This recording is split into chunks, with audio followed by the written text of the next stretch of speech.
y me acompaña esta tarde aquí en el estudio Rodrigo Martínez, él es director general de Conversion, justamente para hablar de pues cómo está transformando prácticamente todo a través de las plataformas. Obviamente el comercio electrónico como uno de los factores interesantes, y esto nos permite tener muchos datos, sobre todo pues de los patrones de consumo, pero también con algoritmos que permiten interpretar, incluso hacer software predictivo y muchos otros temas. Tocayo, ¿cómo estás? Bienvenido. Hola, buenos días, buenas tardes ya. ¿Qué es lo que están viendo ustedes como tendencias justo en esto que mencionaba, el comercio electrónico, los algoritmos, en fin, muchos datos que hoy están disponibles? Pues bueno, yo creo que hay un crecimiento notable en general en todo el mundo y en particular en México. El otro día leí un estudio que decía que se crecía en 2017 un 25%, decía la agencia iMarketer. Por tanto, creo que ya es una realidad el hecho de que el e-commerce y el negocio digital crezca.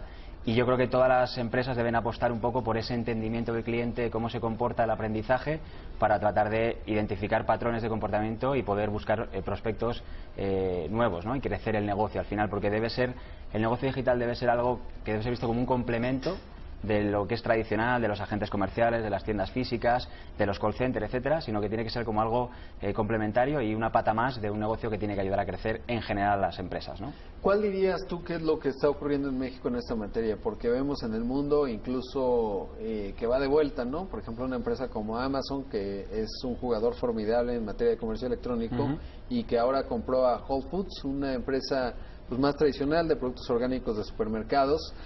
¿Qué es lo que se está viendo en México?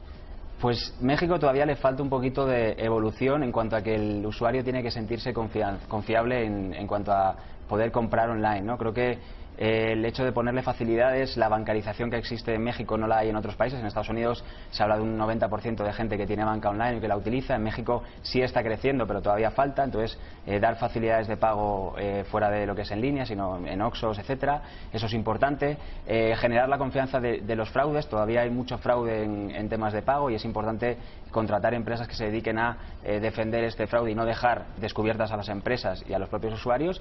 Y luego también, pues evidentemente, dar productos, oferta, servicio, ¿no? Es muy importante que si tú hablas de que entregas en 3 días el producto, tiene que estar en 3 días y no puede estar en 4, ¿no? Porque eso al final genera mucha desconfianza, y más en México, que es un país en el que nosotros tenemos clientes a nivel mundial, y México es un país que aglutina un porcentaje muy alto de las quejas y de las preguntas en atención al cliente, ¿no? En los servicios de atención al cliente. Por supuesto. Ahora, ¿cuáles son las herramientas nuevas que hay hoy en el comercio electrónico? Porque, bueno, finalmente, como ya lo decías, para completar la oferta de una empresa que tenga pues ciertos productos en la tienda física, pero que hoy ya empiece a tener una oferta a través de comercio electrónico, ¿qué es lo nuevo y la curva de aprendizaje que México se puede ahorrar, en algunos momentos llegando tarde, digamos, pero que ya es una tendencia en otras partes del mundo? Pues nuevo es la tecnología y la data, la apuesta por plataformas que permitan rentabilizar la inversión, es decir, yo invierto 100% de mi dinero, ¿cuánto realmente es el que me está retornando? ¿Dónde es ese porcentaje de dinero que estoy desperdiciando? ¿Cuál es? A través de herramientas que permitan modelos de medición avanzados, y luego herramientas tipo DMPs, que son herramientas que permiten clusterizar, es decir, hacer grupos de clientes, de usuarios, para entender, para saber cómo se comportan. En Amazon no es lo mismo el usuario que compra libros, el tradicional, con un usuario que compra tecnología, ¿no? Todo ese tipo de clusterización es lo que hay que hacer para poder adecuar el mensaje publicitario a cada uno, ¿no? No se le puede hablar de la misma manera al millennial que a la persona que tiene 50 años, ¿no? No se le puede hablar de la misma manera a la persona que compra tecnología a la de los libros, ¿no? Es un poco lo que hablamos. Y ese adecuamiento del mensaje, saber en qué medio, en qué momento y bajo qué mensaje, es lo más importante, y es el desafío que tenemos las empresas que nos dedicamos a la inteligencia en digital y en e-commerce en particular. ¿Cuál dirías que en el caso de ustedes es el diferenciador? Porque, digamos, desde hace varios años yo vengo escuchando el business intelligence, el análisis de datos, etcétera, la utilización incluso ya de inteligencia artificial o de machine learning para poder anticipar tendencias de consumo, etcétera. En el caso de ustedes, ¿qué sería, digamos, lo que ofrecen diferente a todo este universo que ya tiene algún tiempo? Pues fundamentalmente el entendimiento del cliente con el que nosotros trabajamos siendo agencia, y el entendimiento del cliente que compra a nuestro cliente, que es al que nosotros le damos el servicio, ¿no? Y con eso es importante adecuar la tecnología, lo que hablamos antes, ¿no? Las herramientas, la medición. Es decir, yo creo que las agencias de publicidad tienen que ir dejando de ser agencias de publicidad y tienen que ir dedicándose a hacer agencias de negocio, ¿no? Y es un poco hacia donde nosotros vamos. Si yo me dedico a captarte tráfico, llevarte tráfico a tu sitio y me desentiendo de lo que pasa, seguramente no lleguemos a un buen acuerdo y mi relación contigo sea pequeña, no sea corta. Lo que nosotros buscamos es negocio, entender cómo piensas tú y adecuar los medios publicitarios e ir optimizando. Es muy importante y nosotros siempre decimos lo mismo. Yo puedo prepararte un plan de medios de negocio al principio en el día 1 y ese plan seguramente el día 60 o el día 90 tendrá diferencias, porque lo que yo pensaba que iba a funcionar peor puede funcionar mejor y algunas cosas que podían funcionar bien a priori, a lo mejor para este tipo de negocio, para este cliente, no se adecúan, ¿no? Y hay que cambiar ese modelo, ¿no? Hoy, ¿qué es lo que se está midiendo justamente en la efectividad de la publicidad?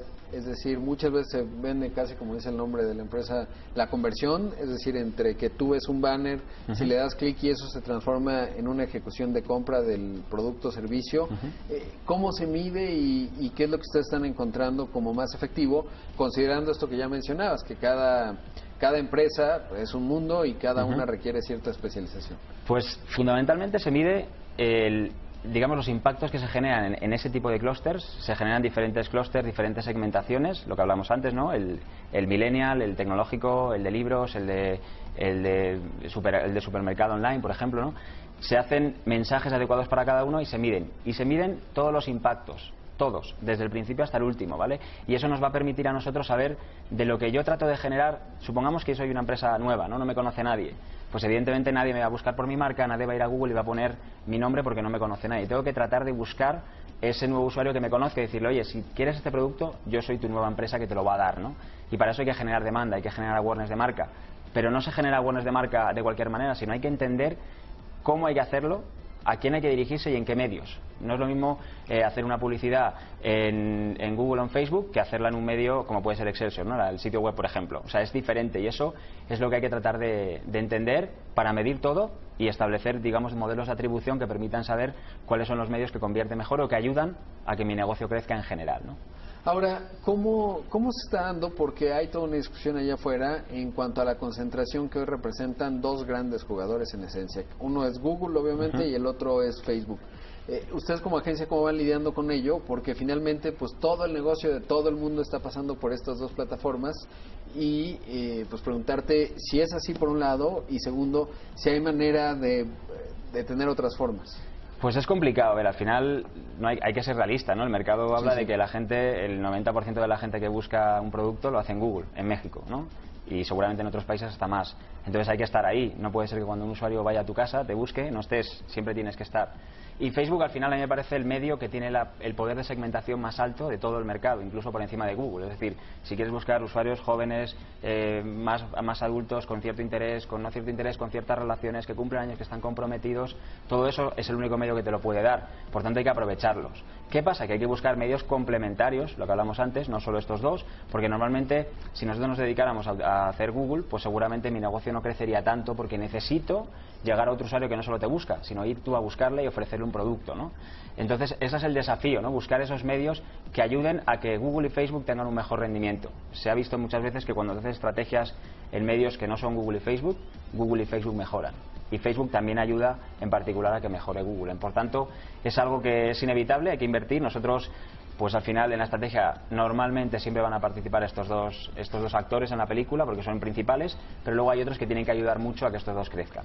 Por ejemplo, en el caso específico de Facebook ha habido muchos comentarios con respecto al crecimiento, si realmente es orgánico. Supongamos que una empresa busca anunciarse o pone post y lo promociona, ¿no? Como empresa, finalmente caen muchos clics, pero generan más ruido que, digamos, llamados a compra o acciones con respecto a este asunto. ¿Qué dirías en cuanto a ese debate? Yo creo que Facebook sí sirve para vender. No sirve para vender de la misma manera en la que lo hace Google, porque es lo mismo que hablamos, ¿no? Se tiene que pensar como un comportamiento normal, ¿no? Que es más fácil yo vender un seguro yendo a la oficina y que vengan a mí o que venga el agente comercial a mi casa, ¿no? Pues siempre va a ser más fácil que yo vaya a la oficina. Pues esto es igual, ¿no? Entonces al final Facebook depende de cómo lo utilices y depende de las estrategias. Es muy importante hacer testing, hacer pruebas, checar qué tipo de mensajes, en qué tipo de usuarios y con qué segmentación, y en función de eso normalmente la experiencia nos dice que funciona. Tenemos clientes que una parte de su éxito importante está en Facebook, y eso habla de que al final es cuestión de saber utilizar el potencial que tiene Facebook, que es muy alto, ¿no? Al final. Pues muy bien, está muy interesante. Muchas gracias por estar aquí esta tarde. Gracias a ti. Gracias.